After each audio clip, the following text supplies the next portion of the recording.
আসসালামু আলাইকুম ভিউয়ার, সবাইকে স্বাগতম সাকসেস আগের পক্ষ থেকে। তো আপনাদেরকে আমাদের 4 বিঘার একটা পেঁপে বাগানের প্রজেক্ট দেখাই। তো আপনাদেরকে মেবি আমরা একটা ভিডিও করেছিলাম, লং ভিডিও, এখানে দেখিয়েছিলাম যে প্রায় 3-4 মাস আগে যে আমরা পেঁপে গাছ লাগিয়েছি। তো সেই হিসেবে এখন 4 মাস বয়সে আমাদের পেঁপে গাছগুলোর এই অবস্থা, এবং পেঁপে গাছগুলোর মধ্যে খুব সুন্দর পেঁপে আসছে। এগুলো যদি আপনার ওয়েট বলি, যেমন নিচের এই গোড়গুলো, তো এগুলো মিনিমাম একটা 2 কেজি, 1.5 থেকে 2 কেজি হবে ইনশাল্লাহ। এগুলো আরও বড় হবে। তো আমাদের এখানে পেঁপের ভ্যারাইটি আছে দুইটা, একটা হলো শাহি আর একটা হলো সুইট বল। তো সুইট বল আসে, সুইট বলটা ধরেন এটা সুইট বল, এই যে সোজা যেটা দেখতে পাচ্ছেন এটা হলো সুইট বল, প্রচুর পরিমাণে আসে। এরকম ছোট ছোট সাইজের, খুব বেশি বড় হয় না, 1 কেজি হবে সর্বোচ্চ।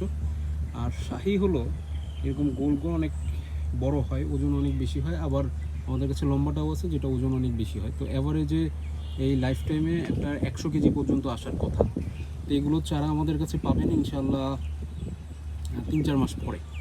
তো এখন পাবেন না, এখন আমরা এগুলো একটু প্রোডাকশন নিয়ে ব্যস্ত আছি, আর আঙ্গুরের চারা বানানো নিয়ে ব্যস্ত আছি। তো পেঁপের দিকে এখন আমরা যাবো না, বাট পরবর্তীতে পাবেন ইনশাল্লাহ।